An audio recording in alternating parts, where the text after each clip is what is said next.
Welcome to another session of Microsoft Excel. Till now, we have learned about different functions and features of Microsoft Excel. And today, we will be learning about two most important functions. One, print view, and the next is sorting. Now, print view is something that helps us in printing our Microsoft Excel sheets properly.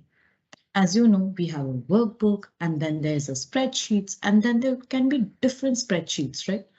It is very important for us to know about how to do the sorting and printing of the Microsoft Excel sheet. So let's begin our session for today. So the first thing that we will be learning is print view, and then we will be learning about sorting. So what is print view? Users can preview worksheets, pages before printing. This helps the user in avoiding unexpected results or wasting pages. Now, every time you print a document, a PowerPoint presentation, a worksheet, a spreadsheet, or a workbook, there's few things that you should know. One, you should print out only the information that is required. Do not just print out each and everything unless and until it's required. Specifically for people who are analyzing data, who are working with larger sets of data and all, you know the moment you start printing, there will be several sheets of data which will be coming because you're not going to be analyzing just 10 rows of data or 10 columns of data. You might be analyzing about 100, 200 or more than that. Now, it is always better to select the part and print it out. Be it for a document or for a presentation, print out only the part that is required. Mostly that you can be able to save paper here. Also, one thing that you should know is you can work around that data sheet and in case any changes require. Now think about the situation. You have decided to print out data from January till April. But for the printing part, what you need to understand is the moment you print out that part, you see that there is a lot of problem in the printing because you have printed out the data, but it's incomplete, or that there are hardly any space and most it looks overlapping. And thirdly, if there is a mistake, you might have to print it out again. So it is always better to do a print view before you are printing it out on the printing out the pages. Now let's see how to do a print view for printing out the pages in Microsoft Excel. So let's go back to Microsoft Excel. And we are already here in Microsoft Excel document. Now you see here, there is File. So in the File ribbon menu, once you click here, the first thing that you see is Print, right? So in File ribbon menu, you see Print here. So go to Print and you see the print is already here. Now, how do you use the print? So the first thing that you see is Print Active Sheets. That is the sheet that you're working on. Let's say you have decided to take a set of data into a next spreadsheet which you require to print, in which you think something that you need to work on a printed sheet. What you do is add the paper. So go to add a separate spreadsheet and then add the data here. So you can add the data. For example, let's say if you are adding a data for, let's say for a certain period of time.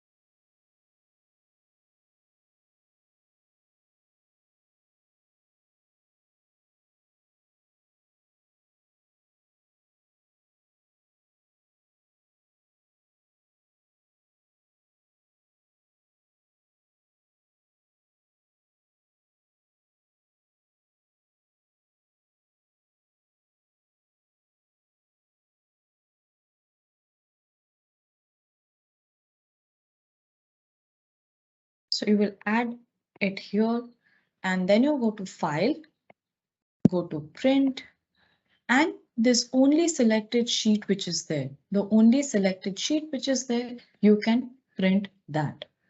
For that reason, that part of the data that you require will be printed. The next is print an entire workbook. That means all the spreadsheets that are there. So let's see, you have 4 spreadsheets here.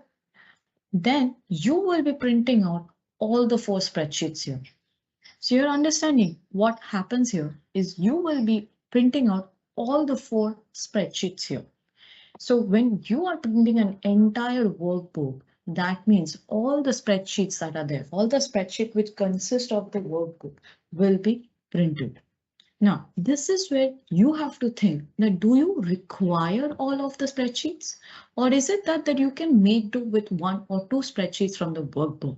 Because that means your data, there will be a lot of pages and all those pages might just get wasted as well because if you don't need them.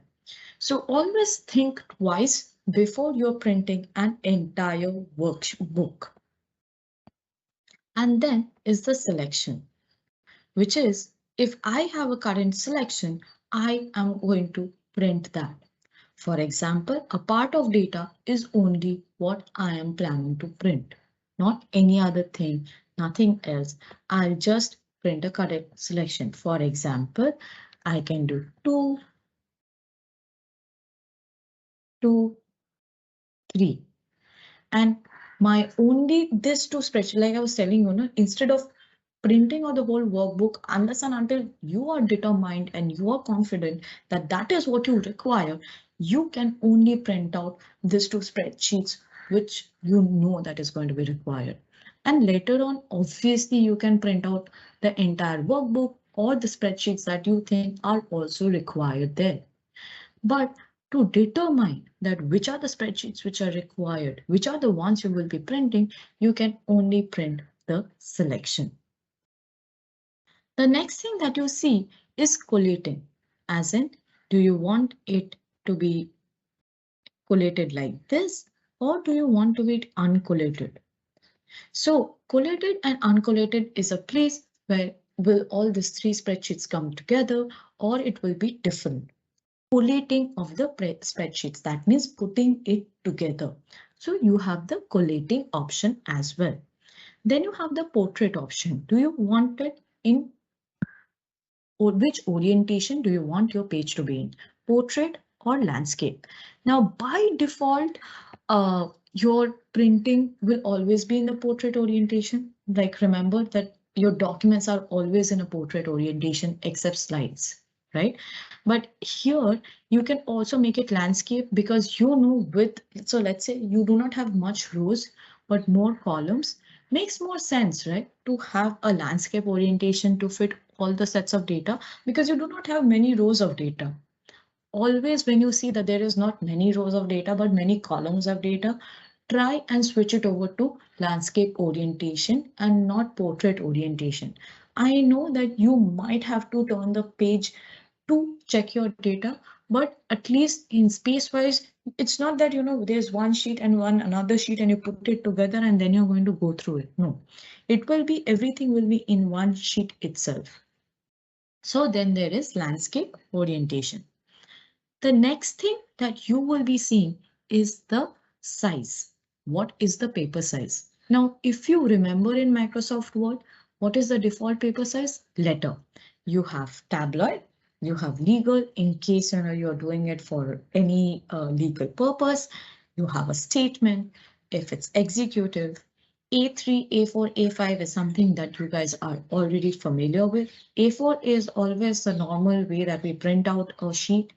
A3 is a bit more larger than A4, and then there is A5, which is smaller than both A3 and A4.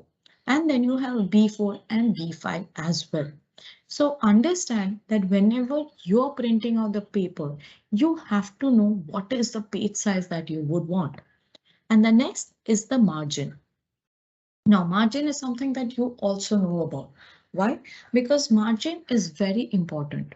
You do not want that, you do not want that everything to be at the edge, right? The data to be at the edge. So it's always better that there is a margin in the page when you're printing it out. It can be narrow, it can be wide depending on the amount of data. Also, it can be normal as well, which is by default setting.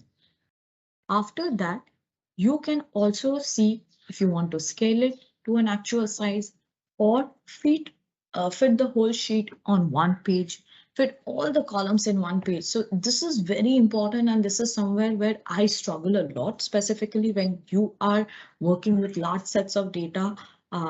Anybody who has worked with large sets of data, you will realize that fitting all the columns when you're collecting surveys or when you're collecting data and you have hundreds of parameters or categories and let's say 200, 300 rows, it is difficult to fit it in one page. Most importantly, you won't be able to see anything on that page because everything will be really tiny. And you know how much strain that causes in your eye. So if you are planning to fit all the columns in one page or all the rows in one page, think about it. I know you might be thinking that, okay, you know what, I'm doing something, I'm saving paper here, but you do realize that it will be extremely difficult to read if you have really larger sets of data because collating and fitting 100 rows, 200 rows is difficult. And you really have to be like reading small letters then, like really tiny size of letters. And you would not want to do that, right? So instead that you can always try seeing that what is the amount of data that you require, how much that you require, and how do you plan to use it, and how do you want to print it out. So always determine printing and thinking that how much do you need before you print out the documents. Do not just print out blindly because you think that, okay, once I print it out, it will be easier for me. No, that won't be the case. Also, there is fit all rows in one page. If you want to fit all the rows in one page, you will be able to do that as well. You have that option as well. You will be able to fit all the rows in one page. And then there is a customized option as well, which is provided. So you can customize it as well, depending on your need, right? So that option is also there. So in this way, whenever you're printing out a page, it is always better to do a print view. The moment you do a print view, you know that how to print out the page, and it is really helpful for you. So always before you print out the page, know what you're printing, how much data do you require, do you think it is possible to fit all the rows, all the columns in the page? Should I be doing that as well? Like, is it advisable to do that? So think about all these things. Think about how much do you need, how much data do you need? Do you need the entire workbook? Because sometimes there can be a necessity of printing out the entire workbook, and then yes, it is a necessity, so you're going to be doing that. But other times, only print out the parts that you think are required, right? So this is about the print view in Microsoft Excel. Yeah. So let's get back to the presentation. Now we will go to another important part, which is sorting data. Now, anybody who has worked with data, any of you who has already, did some of the activities on Excel, sorting and filter is very important. And right now we are going to be only talking about sorting data, but understand this, that sorting is one of those important filter functions of Excel, which sort of helps us when we are analyzing data. Now, sorting can be for any number of reasons. For example, let's take this thing. If you want to, let's say, in a class and you are a teacher, you have put the names of the students and the ages of the students. You would want to categorize the name of the students as per the age, like from smaller to bigger, right? To do that, you are thinking that, okay, manually, if I need to shift the data, so the first is the 5-year-old, then is the 6-year-old, then is the 7-year-old. Well, that's a lot of time going to be taken. But sorting is one of those functions which makes your life superlatively easy. Yes, what you can do is you will be able to sort it out just with the help of sorting function. You will be able to sort out that data easily from the smaller age to the larger age. So what is sorting data? Users can sort information in the worksheet, right? You can sort information in the worksheet, rearrange the data to find values quickly. See, this is where the main thing lies. You will be able to rearrange the data to find values quickly. Depending on the data, can sort a range, table of data, or one or more columns of data. So depending on the data, you can sort a range, table of data, or one or more columns of data. Now let's learn how to sort a data. So let's go back. Now let's say this is my uh, page, and this is the data. So let me put some. So it's A, B, C, D, E, F, G, H, I, G, right? I'm going to delete this row, this column, and put the cost price here. So let's say Albert 75, 89, 45, 98, 29, 46, 76, 5, 32, 90. So I have put all the cost price and the product names here. Now let's say if I want to sort this out, what do I do? Right? I want to sort this two out depending on the highest price to the lowest price. So you see sort and filter here, you see A to Z with a funnel. Yeah, you go here and you can go to either sort A to Z or Z to A. So if you do sort Z to A, see this is happening.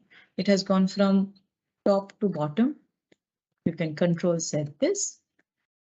But this is the easy part. No, if you want to do it serial number wise, or for example, you want to do it as per the last number first and the first number at the last, ascending order, descending order, alphabetically. That is the most easy part. What we will learn is the custom sort, right? So you go to custom sort and you add, let's say, cost price, and you say smallest to largest, okay? And then you again add a level, product name, and do A to Z, right? So your cost price is smallest to largest and your product name will be A to Z, or you can do custom list. Okay. So this is A to Z. Okay. And do this. Now you see the smallest number, the smallest cost price is first, followed by the second lowest cost price, followed by the third lowest cost price, fourth lowest. And in this way, if you can see that all the product names and cost prices have got sorted. This is easy, right? Again, let's take another example. We'll put names and ages. More easier to understand. So here I'm going to put A, B, C, D, E, F.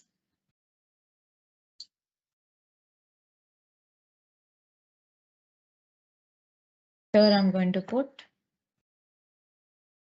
8, 9, 17, 10, 12, 5, right? So I've put. Now what you do is select this two, right here, go to sort and filter, go to custom sort. So you have to go to custom sort, yeah? Go to custom sort. The first thing that you can put is age, and you can put smallest to largest or largest to smallest. Add level followed by names. You can either put A to Z or Z to A depending on how you want, right? Do OK. And you see whoever is the largest age, as in whoever is older, you will be able to see them first, followed by at the last whoever is the smallest in that group. So sorting out a data, and this you will be able to do with hundreds of rows. Basically, it's not that you have to figure out, but you have to make sure that whatever it is complementing with, it is done properly. Most importantly, whenever you're going here to do a custom sort and adding levels to it, make sure that you are adding those levels and making sure that, because there's going to be an impact in those data sets of data. So let's say if you're planning to filter out all of them, filter out or sort out all of them. Specifically, if you're planning to sort out the data and you want all of the data, that means all the rows have to be rearranged properly. All the columns have to be rearranged properly. Make sure you're adding them. It's not that you do two and the rest of them remains the same. No, that should not be the case, because then you might, one, there is room of error. Yeah. Secondly, your values will be mismatched. Now, physically, manually, just changing each and every value back to the same value, working with hundreds and 200 sets of data is difficult. It is absolutely difficult. So give yourself some time, do it slowly, but sort out data properly, because that will help you out a lot, right? So this is about sorting data.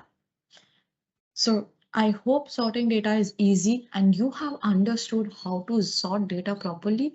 Practice sorting data, because the moment you have larger data sets, you actually know how to go about it, right? So I hope you understood what a sorting data is.